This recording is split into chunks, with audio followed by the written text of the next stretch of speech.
તો સાબરકાંઠા લોકસભાની ટિકિટને લઈ કોંગ્રેસમાં લોબિંગ શરૂ થયું। મોડાસા અને ભિલોડાના ધારાસભ્ય દિલ્હી માટે રવાના થયા। મોડાસાના ધારાસભ્ય રાજેન્દ્રસિંહ પરમારની અહેમદ પટેલ સાથે મુલાકાત છે, તો ટિકિટની માંગણીને લઈ તેમના ટેકામાં અનિલ જોશિયારા પણ સાથે છે। કોંગ્રેસના ધવલસિંહ ઝાલા અને મહેન્દ્રસિંહ બારૈયા પણ ટિકિટ લેવાની રેસમાં। કોંગ્રેસમાં ઠાકોર સમાજના મતોને લઈ ખેંચતાણ હાલ ચાલી રહી છે।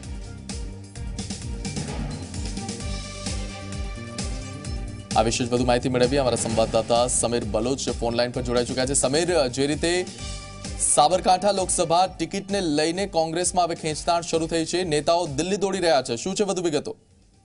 ચોક્કસથી મિહિર જણાવી દઉં કે લોકસભાની ચૂંટણીની તારીખો જાહેર થતા તમામ રાજકીય પક્ષના ઉમેદવારોએ પોતાની ટિકિટ મળે તે માટે લોબિંગ શરૂ કરી દીધું છે, જ્યારે જેને લઈને સાબરકાંઠા લોકસભાની સીટ માટે કોંગ્રેસમાંથી પણ પોતાની ટિકિટ મળે તે માટે મોડાસાના ધારાસભ્ય રાજુભાઈ ઠાકોર દિલ્હી પહોંચ્યા હતા અને તેમના ટેકામાં અનિલ જોશિયારા બી પહોંચ્યા હતા, જેમણે અહેમદ પટેલ સાથે મુલાકાત કરીને ટિકિટ માટે રજૂઆત કરી હતી। ત્યારબાદ તેઓ વહેલી સવારે આજે મોડાસા ખાતે પરત ફર્યા હતા। બીજી બાજુ જો વાત કરવામાં આવે તો સાબરકાંઠા લોકસભા સીટ ઉપર 5 લાખ જેટલા ઠાકોર સમાજના મત હોય। બાયડના જે ધારાસભ્ય છે ધવલસિંહ ઝાલા અને પ્રાંતિજના ધારાસભ્ય મહેન્દ્રસિંહ બારૈયા પણ આ રેસમાં છે, તેમણે પણ પોતાનું લોબિંગ ચાલુ કરી દીધું છે, જેને લઈને હાલ જે સાબરકાંઠા કોંગ્રેસમાં છે તે ચર્ચાનો વિષય બન્યો છે।